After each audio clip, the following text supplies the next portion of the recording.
Ladies and gentlemen, first up, a born fighter blessed with talent, limitless grit, Australia's own Lleyton-Hewitt!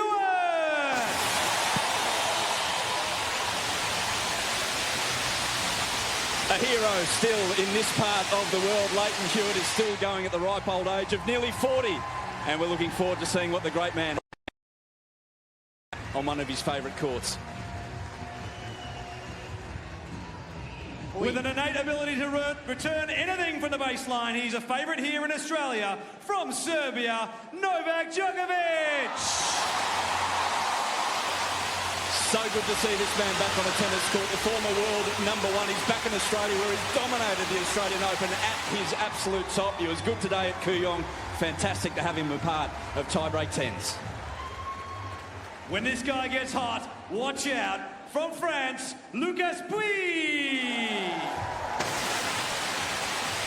The term flashy Frenchman gets thrown around a bit, but this guy is definitely one. A quarter-finalist on a couple of occasions at Grand Slam level. He's been in the top 20 the past couple of years. He can provide anything on the court. Never giving up on a single ball is part of his tennis DNA. Welcome, Rafael Nadal!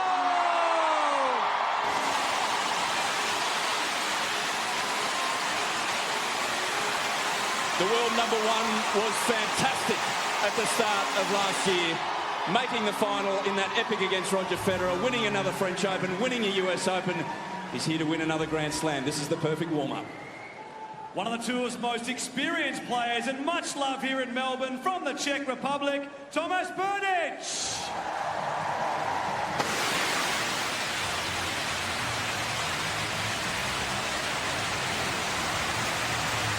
Coming back from injury, he's lean and hungry to make an imprint on the men's tour this year. A former Wimbledon finalist at his best. He's one of the best. A born entertainer and winner of the 2018 Brisbane International, he's in great form, and from Australia, Nick Kyrgios!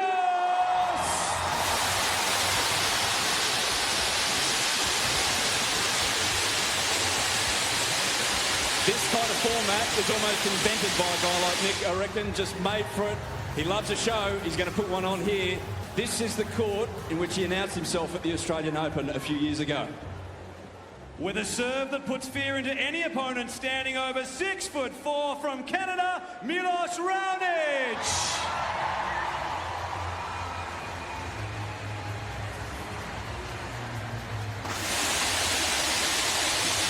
Will the serve dominate the tiebreak 10s? Well, if it does, and this guy's at his top with his first strike, he's in for a night. The former world #3 Canadian coming back from injury. Great to have him in Melbourne again. Carrying the hopes of Austria wherever he goes, our final player tonight, Dominic Thiem.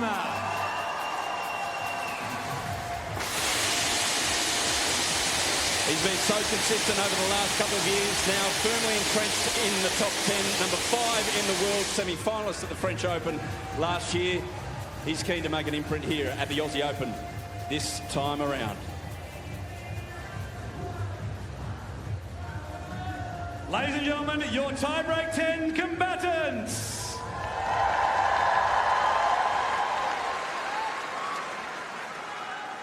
Hewitt a bit later on. We're going to see this man next, Rafael Nadal. Awesome to have you here, Rafa. How are things with you at the moment? Good. Yeah. Well, thank you very much. Yeah, very happy to be back here in Australia. No, I supposed to be playing in Brisbane, but last year was a very long season, and I am very excited to be back here in this place. No, it's one of my favorites without a doubt, and always the crowd is fantastic. So just trying to enjoy. How do you approach a night like tonight? Because it happened so quickly, as Novak just found out. Yeah, I don't know. I think the thing goes fast. I need to go fast too, no? So probably it's not my ideal format for my style of game, but here I am, and I'm going to try. As always, Rafael Nadal, everyone, he's minutes away. He's off to do his usual warm-up. We're off to a short break. Rafael Nadal and Lucas Pouille on the way from Margaret Court Arena in Melbourne.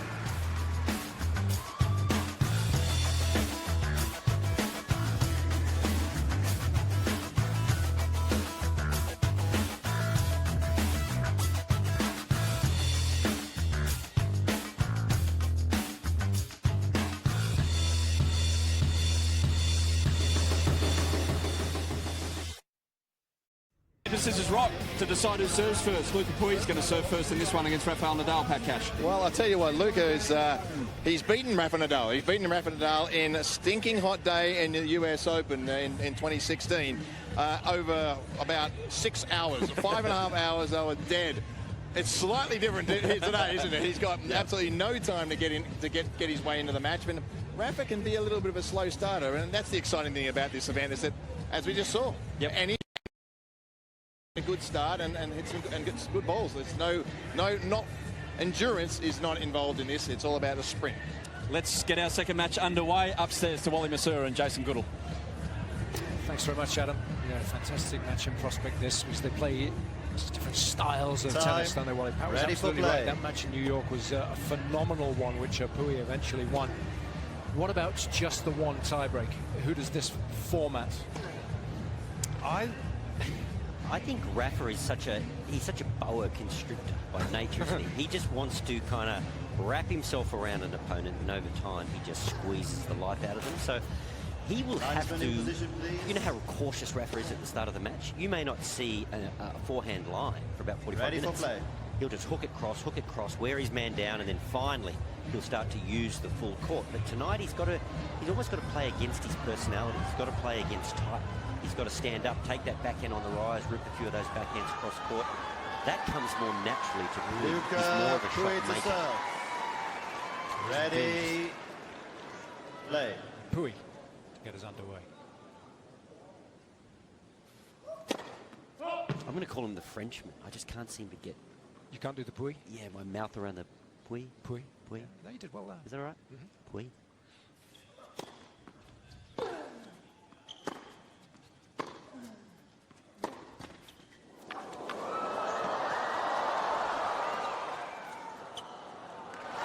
Little dig. Well, that's one way to see Rafa come to the net. Chase down a net cord. 1-0. Nadal. Did play a little bit of tennis in the Kuyang exhibition. Lost to Richard Gasquet yesterday. This is the first event for Pouille this season. Was supposed to play in Brisbane, Rafa, but just felt that because of the injuries last season, he wasn't able to put the right amount of prep time in. Wasn't quite ready to start the year. He is now. You get the feeling that Rafa would measure his preparation to the minute, don't you? Very carefully planned. Well, you could see the Frenchman. I mean, he was a metre inside the baseline. He wanted to take a chance. 2-0. Put a big rip on the ball. That wasn't a bad bounce, was it? Was that a rising delivery? Saw a few of those against the Brits. I'll tell you what, as Englishmen, don't talk about the cricket. Jeez. Didn't take you long.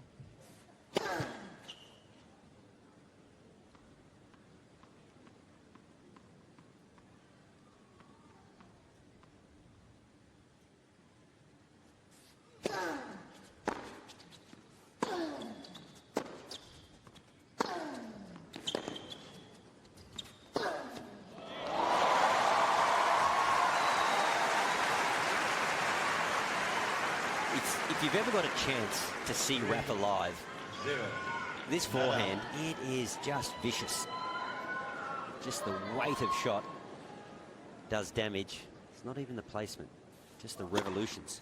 Mr. Nadal challenging the call, right? No, it's been called wide. In.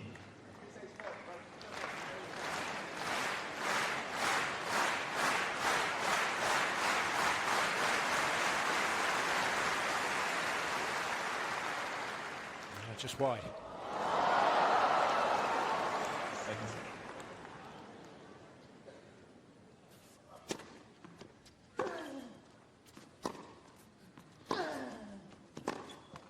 Off three there, you can be a bit more aggressive than you would do otherwise. I actually really like this backhand when he steps up and takes it on the rise, because it's such a linear shot. It's so simple. And if there's energy on the ball on the rise, he can get some value out of that backhand.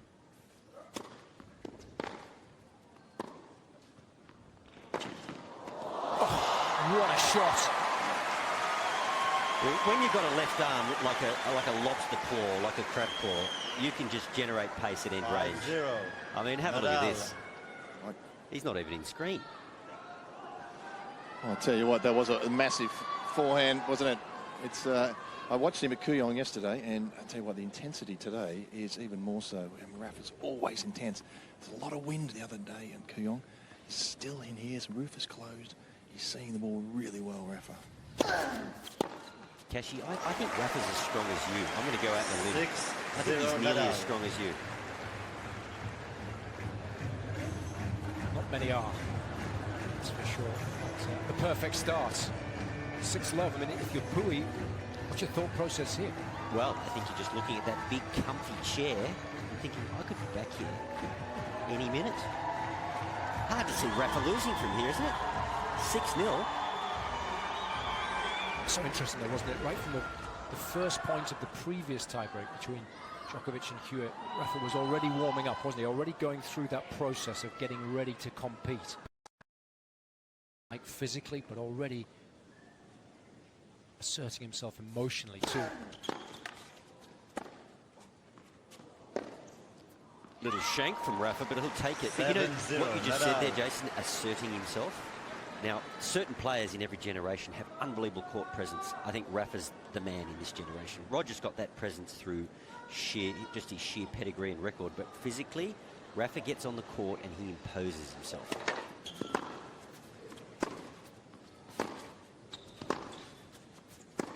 Oh, he's on fire. Again, love that footwork up the court, taking the ball on the rise, inside the baseline. That's Rafa at his very best. That's normally Rafa after about 4 hours. 0. Nadal. When his opponent's got no legs left, he'll take some chances. But tonight he realises that's the way forward. Maybe he should have played like this a bit earlier in his career. Might have saved his knees. I think it was Billie Jean King that suggested champions adjust, don't they?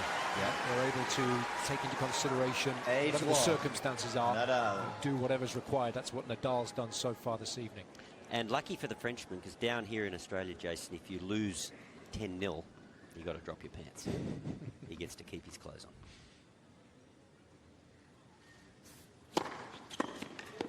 Oh, flattens out the first serve. 199 Ks. Hasn't taken him long. A whole host of match points here for Nadal.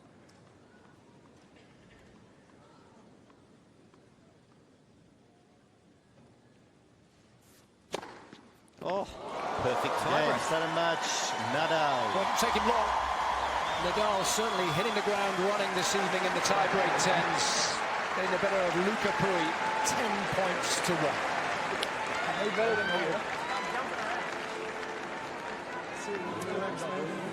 With Luca Pouille, what do I say after that against Rafa? How'd you find it?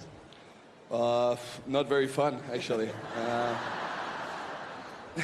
No, cannot say I made a base start, 6-love down, but no, it was fun to play in front of you. Rafa is a great player, so I try to be better in the next tiebreak. Mate, you'll get that opportunity next week. Good luck in the Australian Open. Over to Pat with the great man. Well, Rafa, that's just about perfect tiebreaker. I saw you at Kooyong a couple of days ago. Very windy, nice still conditions here today. That was just awesome. Yeah, it was a good start. I played well. No, yeah, things happen so quick, and if you start well, then you get confident, and it's very difficult to come back in this format. Yeah, well, let's look at it. At 5-0, you're out of position off the court, and I know we've seen you do this many times before, but what do you think when you're that far away and that far back? What do you do? I don't know. I know I am very far. If I don't hit very strong and very quick, the point is over. So that's what I try to do. And sometimes goes well, sometimes go to the 3 meters behind the line, but I don't think it does that often. Well done, mate. Congratulations. Thank you. Outstanding, Rafael Nadal. This guy next to me has been in outstanding form to start 2018. Lleyton's been retired, but he's coming out and playing great tennis. It doesn't get any easier for him. I mean, he's beaten Djokovic, 6-time Australian Open champion. Now he's got Rafa. Now Rafa's got something to prove. He wants to get back into the get into some form and you know, improve on his performance at Kooyong a couple of days ago. Great tiebreaker, and you know, these are great conditions for him. So you know, he's keen. Lleyton, well, he's just happy to be out here, isn't he? And he's getting some fun. He's loving being out in the crowd. He's playing, of course, the Australian Open in the doubles, and hey, he may be $250,000. Can he get that lucky? It's going to be tricky. It's going to be tough. They put him in the mood. The DJ's put him in a mood. I don't know if you heard that, Cashy, a short time ago. They played the Adelaide Crows song. Rafa at the other end of the... I don't even... I tune out when that happens. Well, Rafa was up the other end. He didn't know what the hell it meant. So I didn't. It doesn't really mean anything, to be honest. I'm not sure if he's got the Real Madrid song or whatever they play over there at the Bernabeu, but yeah, probably wouldn't mean much to Lleyton-Hewitt if they played that. Anyway, we're set. It's about tennis. He's it's a about Barca. tiebreak. Is he a Barca fan? Real Madrid. Is he really? Yeah. Oh, Real Madrid. Even lost my respect for him. Even though his uncle played for Barcelona, he's a Spanish football legend. Let's get upstairs to Wally Masur and Jason Goodall. Thankfully, this is about tennis and not football.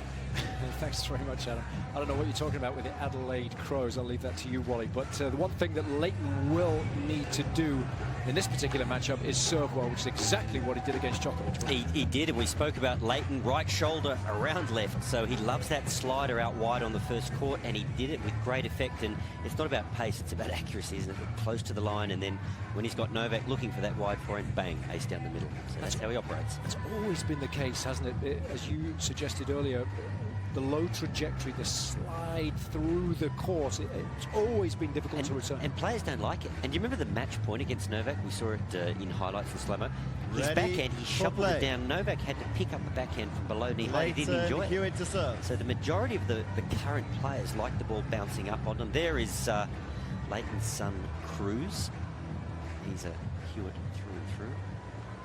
You'll see him trailing a racket in his arm. He's pretty keen on his tennis too, Cruz. The supporting dad. He needs to get off to a decent start here. Head-to-head record between these two. 7 wins for Rafa, just 4 for Lleyton, who did get the better of Nadal early on in Rafa's career, but towards the tail end of Lleyton's, of course, it was very, very difficult to get the better of the Spaniard. Looks sharp in his win initially against Luca Pouille. Lleyton has a lot of respect for Rafa. He has so much respect for the way he plays the game, but he likes him as a person. So there it is again. Lleyton just that flat, everything going away.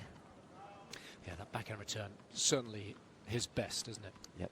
If you're Nadal, he switch it up a little bit, go to the forehand. He'd be better off serving right hip forehand.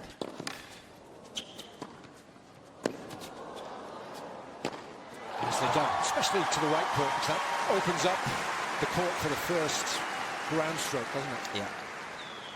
He's Rafa's serve is interesting, isn't it? If Rafa was a right-hander, I don't think his serve would be much. But the fact that he's lefty and it's got a bit of junk on it makes it quite handy. He's tinkered with it a lot down the years as well, hasn't he? Yep. Moya's got him trying to hit it a little bit more in recent years. That's lovely serve.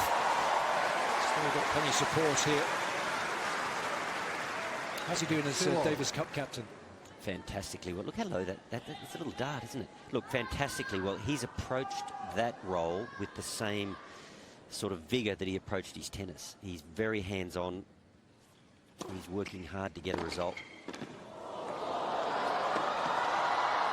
Oh, he's made it! I can't believe that. That's Rafa at his very best.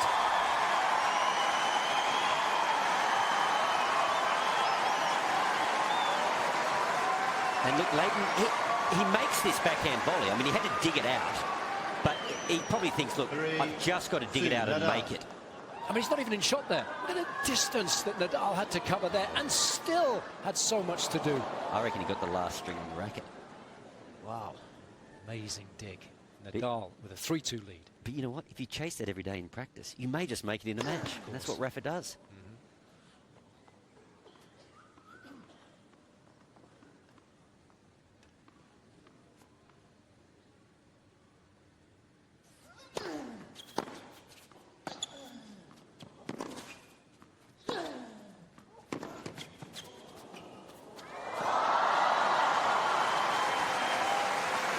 Outstanding from Rafael Nadal, especially those 2 points. Nick Kyrgios here. Reverse the roles here, Nick. So you're the Davis Cup captain. Give some advice to Lleyton.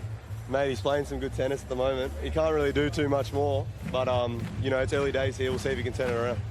What would your tactic be against Rafa? He can't do much right now. He's playing pretty good. He's showing why he's a multiple-time Grand Slam champion and one of the greatest of all time, I guess. Thanks, Nick. Best seat in the house. so nice, isn't it? Adam and Pat courtside, we get that kind of insight from these players. And of course, Nick did beat Rafa in Cincinnati last year, didn't he? Blew him off the court. He's got the type of game that can hurt him, and shot to prominence with that big win over Rafa at Wimbledon, didn't he, on centre court? It changed his career right there, that one match. Not just beating Rafa, but the manner in which he beat Rafa. Yeah. It's a match I'll never forget. And neither will Rafa or Nick.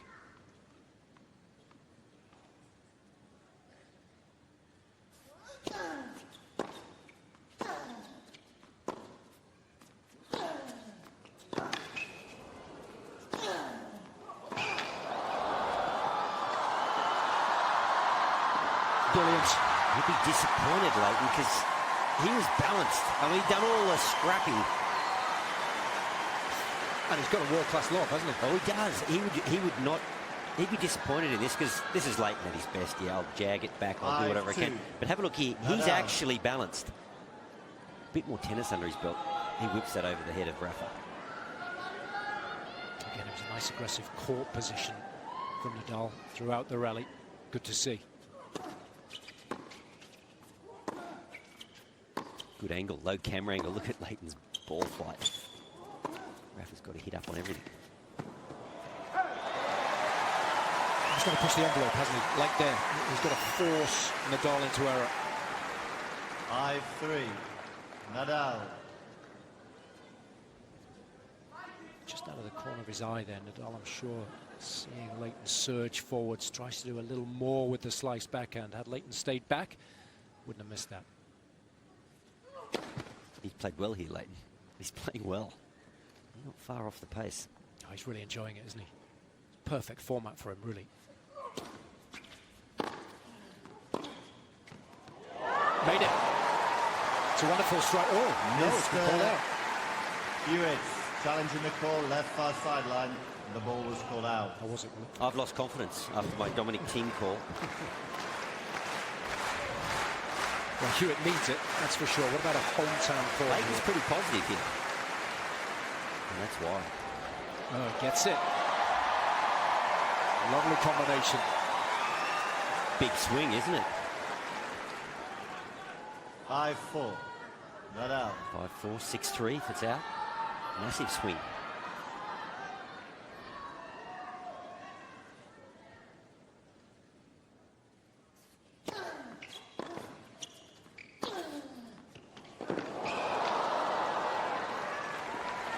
Perfect pattern of play.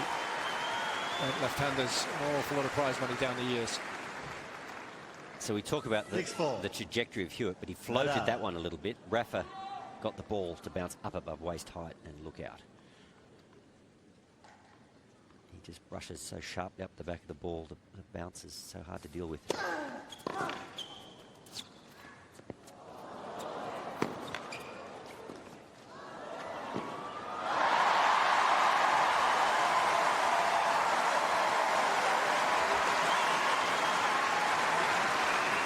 Drop shot for the crowd there, Rafa. That's not like him. He does it well on clay, but of course on hard court, it's got to be inch perfect. It wasn't. Lleyton takes advantage. Yeah, just enough depth, wasn't there, on the little bunt from Hewitt. But he's very good at that. In and around the net, his hands are good. He doesn't overplay, puts the ball in the right spot, knows how to volley.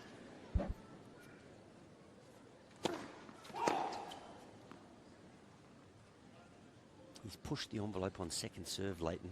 Interesting to see what he does here. A little more safe. Let's get courtside. Pat Cash. Yeah, I tell you what, Lleyton was right in that. I was just wondering, I know what it's like when you're getting towards the end of your career and you're still playing with the young guys. You need to push, but if you push a little bit too much, then you're going to get yourself in uncomfortable situations, and it's a position that you're not used to because you're not on the tour all the time. And I was just wondering that, and then he just pushed a little bit hard on that forehand. I mean, he wouldn't have normally missed that in a year or so ago, but at this stage of his career, you can't expect him to make them all. But boy, he's playing well, Lleyton, and Rafa's doing what Rafa does. He could rip a couple of big ones now, so Lleyton has to really hold on here. A big serve, probably down the middle, go for an ace. Doesn't want to get in a rally, really. Called it, Cashy. He called it. Set him up again, didn't he? Every serve's been slider wide. Cash should do some coaching. Yeah. I know a girl on tour, Coco van der Bay, plays a pretty aggressive game. I reckon they'd go all right. Give it a shot. It's a lovely serve. So just the 1 point in it. Nadal, 2 serves to come.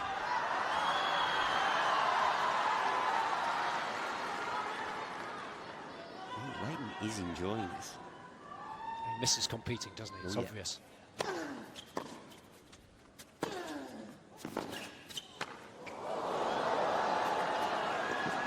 Terrific combination.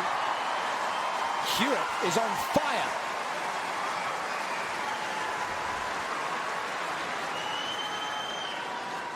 That is so Lleyton too. When he's on the run here, he's just going to make you play a low volley. He's not going to try to pass you. He'll play a low volley. He'll back himself on the next shot. That was spooned up nicely by Rafa.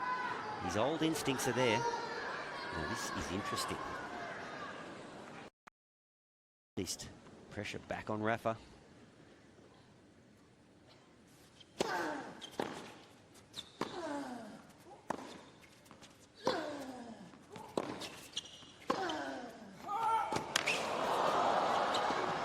Superb tennis. Lleyton's probably saying right now, why do I not stay away from that forehand? 8-7. It's such a critical time. He goes forehand, and that's what he gets in reply.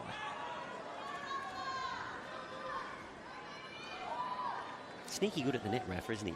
Over the years, he has improved that so much. I mean, that was an easy volley, but his instincts moving forward. Yeah, it comes in at the right time, doesn't he? That's key.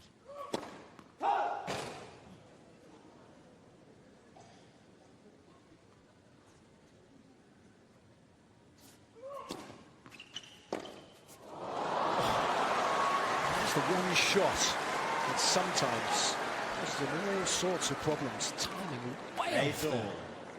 Well, he was absolutely out in front of that, wasn't he? That nearly dropped under his racket. I mean, it was 135k, so it was definitely a change-up. And he is about 5 metres behind the baseline. It just didn't carry onto his racket. Bonus for Hewitt. 8 apiece.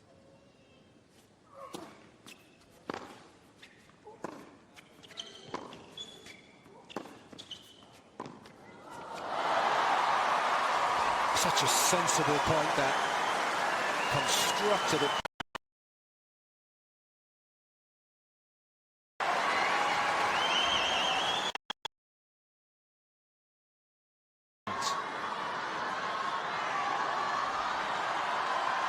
I don't think the crowd can quite believe it. I mean, Hewitt went into this favourite, this particular matchup. Now his match point down.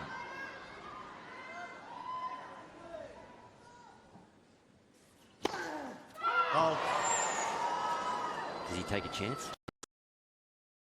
and just have one crack? Is that what you would advise? That's what I'm feeling. It's a decent serve, but it was there, wasn't it? That was Lleyton having a crack, but it was a good serve into the body, wasn't it? It was hard to swing as freely as he would have liked. Adam, what have you got? Yeah, thanks, Jason. With Tomas Berdych, who's patiently waiting here. You're playing the semi-final against Roundage. What's it like, this experience? Because you know you've got your semi-final, but you're assessing who you're going to play maybe in the final as well. The headspace, how is it? Yeah, I mean, it's really entertaining. I have to say that it's very interesting to see Lleyton, you know, in this shape and on this level playing, you know, against these guys. So really, I enjoy, and you know, like being courtside, it's something what we're really not used to, and just seeing the match from here, it's cool. Who wins? Lleyton. Well done. Local knowledge. There was a slight pause there, wasn't there? Diplomacy. Yes.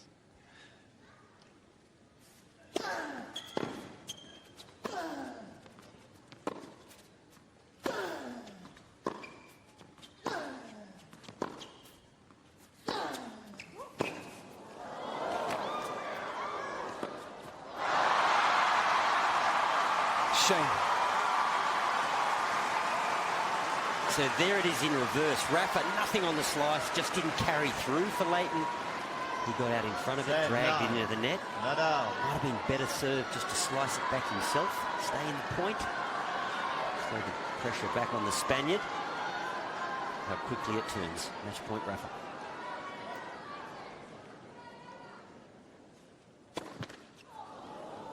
Let's see if he has the same problem on the second serve here. He's not moving up.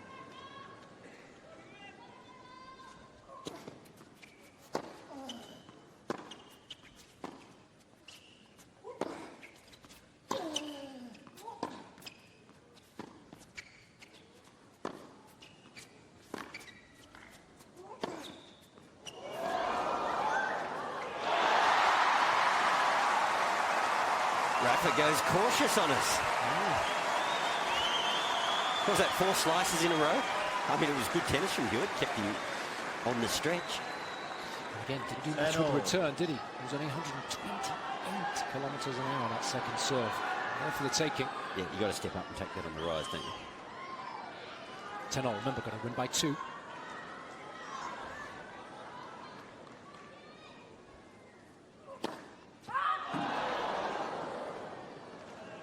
Funny game, tennis, isn't it? Doesn't matter what the format is. Tension creeps in.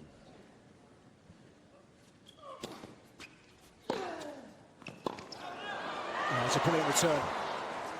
Slightly more confidence off the backhand when he's facing a serve with no real pace. He's hit through the ball a little more. A lot less going on the back end, isn't it? Straight back, straight through. Almost less can go wrong. He's so vicious up the back of the ball or the forehand. If the timing's not there, it can go horribly awry. So another chance for Nadal here to move safely through to the final.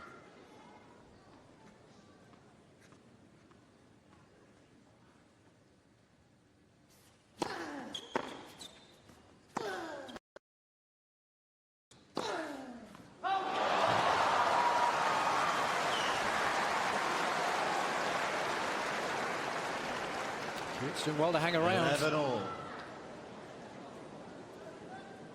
2 match points that have come and gone now for Rafa. This almost encapsulates Hewitt's career, doesn't it? 11-all. Tiebreak 10s, going the distance.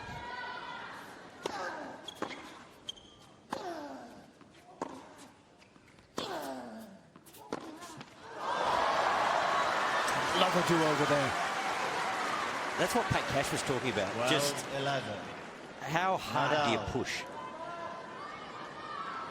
It's not subconscious. He hasn't played a match every day for the last 3 months. He's got to think about it, and you can just see, telling himself to stay on a little bit longer. One side is a wonderful thing. Third. Put a foot wrong so far, Hewitt.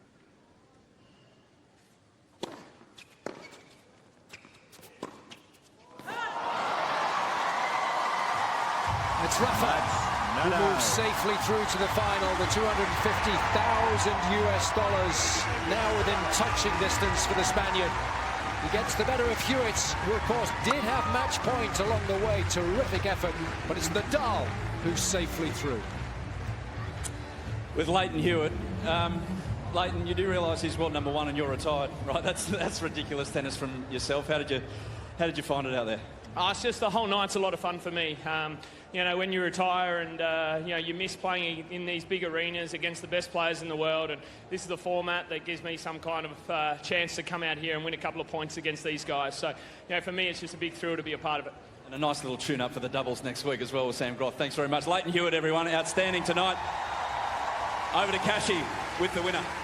Well, Rafa was, I think, is probably a little closer than you expected. What makes Lleyton's game so different or so difficult?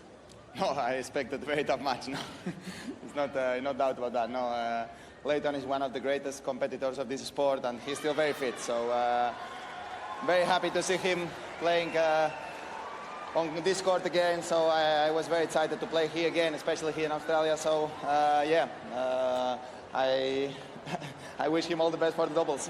Well, he's a great competitor. You're an awesome competitor, and saving some match points must make you feel pretty good after a few months off. Yes, no, happy to be back, as I said before, and I'm going for the final. Thanks, Rafa.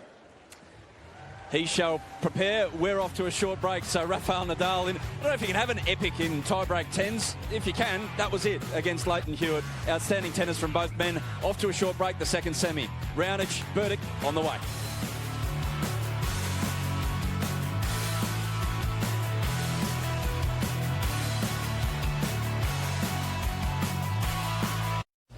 Hey Jack, Hang on the bike, keeping warm, Rafa. Usually you're in a hotel room or in the locker room watching your next opponent.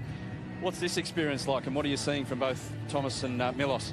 Well, we know each other very well, no? So, yeah. Both are so difficult players to play against, big serves, big shots, and especially in a tie-break, you don't want to play tie-breaks against these guys, no? But, yeah, you need to be focused, you need to play with the right intensity since the beginning in the tie-breaks, and that's what I'm going to try. Thanks, mate. Good luck in the final. Yeah.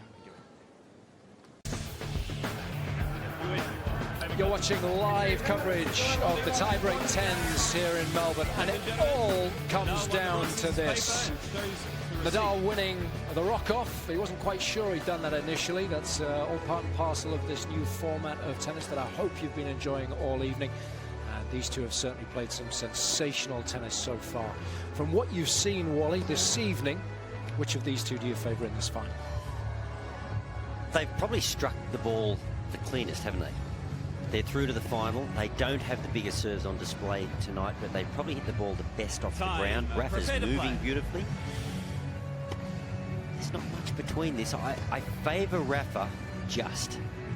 He's just got that little X factor, and it's going to come down to a point here or a point there, and we know Rafa can come up with the unbelievable. But I think Tomas is going to ask a lot of questions of him because he's got that really direct, hard ball. Takes time away from Rafa. But you talk about the game face of Rafa too. He's on. He's switched on. There's a big sign at the back of the court that says $250,000. Rafa's probably got his eye on that. So is Berdych. It's winner takes all. Tomas Berdych to serve. That'd be a good year, wouldn't it? $250,000. That'd be a good career. Love all.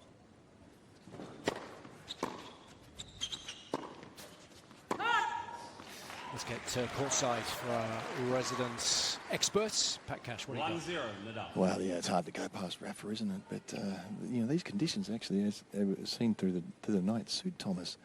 It's a very flat ball. He's happy to hit it down the line to Rafa's back in or inside out. He hit a lot of winners. But a nice little start. Break a serve straight away from Rafa.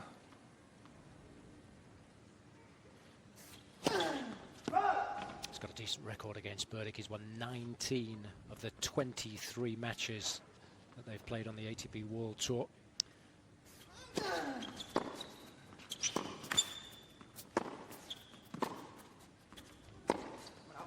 You're always looking for positives, and Berdych will remember the last time he beat Nadal was here at the Australian Open in 2015. Won that match in straight sets in the quarterfinals. So every cloud. And that's exactly what Pat Cash was just talking about. The direct, flat ball. He's a full foot lower in net clearance on the forehand, Tomas Berdych, but it's a real rifle shot. If you don't see it early and you're slightly wrong-footed, tough to get to it, as was the case in the previous point. Probably like to see Tomas give us a few of these second serves and nudge. That was a good one. You've always needed a huge game, haven't you, to be able to get the better of Nadal on the hard court. 2-1 Nadal. The trouble with Rafa is he's such a physical beast. Even if you have a huge game, you've got to maintain it for hours. And it's tricky to do both physically and then just to play with not much margin and be aggressive and execute really well. I mean, he's the Bjorn Borg, the Jimmy Connors of his era, isn't he? He's all legs, he's all heart. Just never goes away.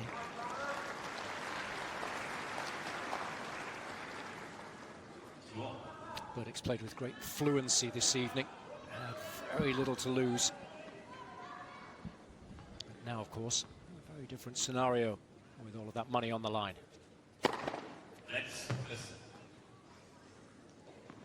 I look at Rafa's returning position. I mean, look, he's a metre and 2 metres behind the Melbourne side. I mean, slider wide, come in, just every now and then. Maybe one every 3 or 4 serves.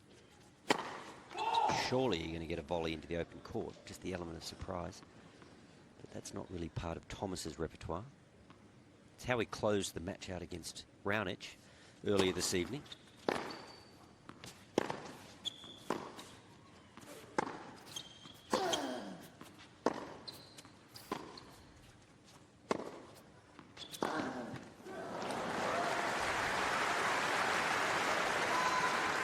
Success early on for Berdych. 3-2, Berdych. So important to start well when it's simply the first to 10. I think the big thing about the early start and just getting your nose in front, you're sort of playing with a casino's chips. You can kind of roll the dice and have a crack at a few. If one or two of those goes in, all of a sudden you find yourself with a 4 or 5 point lead. So these early exchanges are crucial.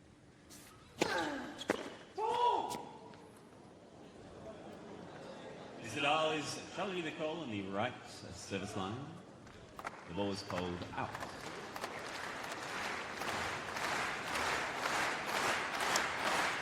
Lefty swinging serve into the forehand hip of Berdych, who mishit it.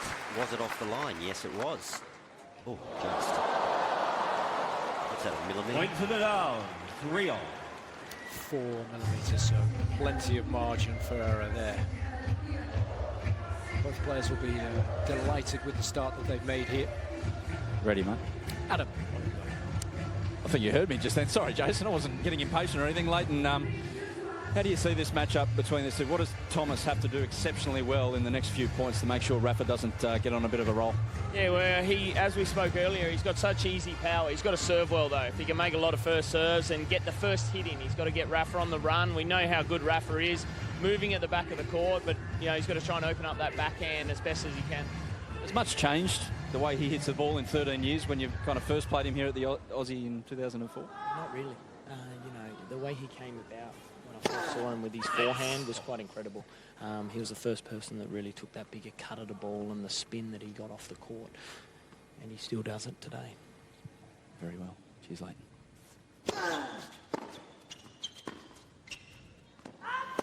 I guess what's great about having someone like Lleyton as your Davis Cup captain is he's got experience in playing all these guys, hasn't he? Yeah, and he's got the big match experience. He's won the Davis Cup, played all sorts of home and away epic 5-setters in Davis Cup, so we're pretty fortunate. And you know, if you have a look at the people that we've had involved in Davis Cup in Australia over the years, Pat Rafter, John Newcombe, Neil Fraser.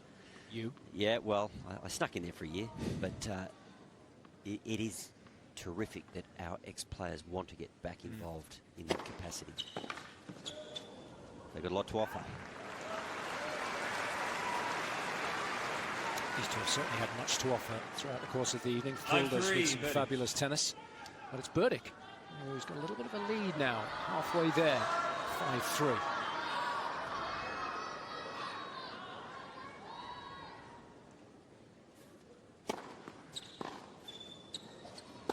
That's the play, isn't it? Yeah. Well, he wasn't serve volleying, was he? But he was quick to see that it was floating. Toppy volley, we'll take that. That's fine. Don't have to change your grip. Just a standard forehand grip. There it is. Takes it out of the air beautifully. Good slice serve like that. Gives you so many options, doesn't it? I was almost inclined to say go big T over the low part of the net, flat, go for the cheap point, but that was a pretty good 1-2 punch right there.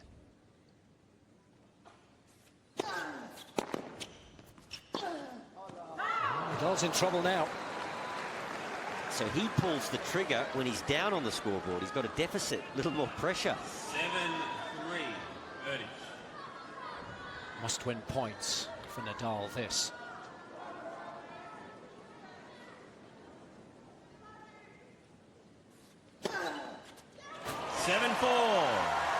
Brilliant response. Might be the hallmark of all the great players, isn't it? The bigger the moment, the more pressure, the better they play. They want to take it on. They want the match on their racket. They don't shy away from a difficult situation. But Berdych now 7-4, 2 serves.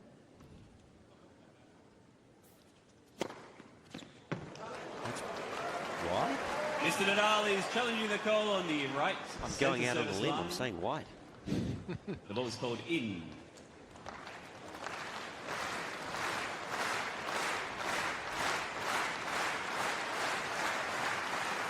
Oh, it's perfect. Spot on. Just like your eyesight. 8-4. Berdych. What do you think, Nadal has no challenges remaining.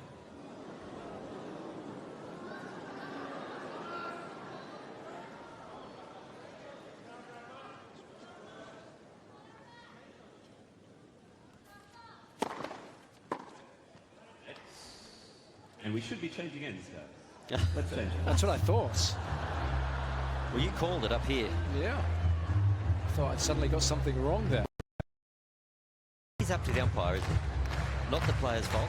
No, he should call end changes. Because they're in the... He'll be buying his umpiring cohort around of beers later tonight, I would suggest. At least. A wry smile on the face of Berdych. 2 points away from pocketing $250,000 US. Let's not forget the Crown Casino just a stone's throw away from here. Could double his money, at least. Or lose it all in one fell swoop. Let's listen.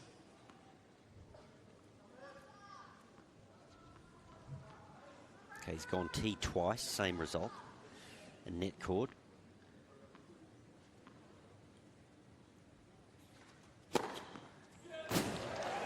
Cashy called it, didn't he? Find that first serve, Lleyton, I should say. Cheap points, he's done that beautifully, Berdych. Rafa has not been able to play on the return points. Bringing up tiebreak 10's championship points. Single sideline, so this match point for Berdych.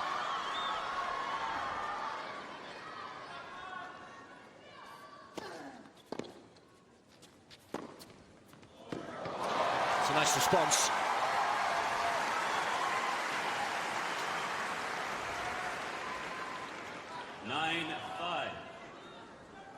Berdych.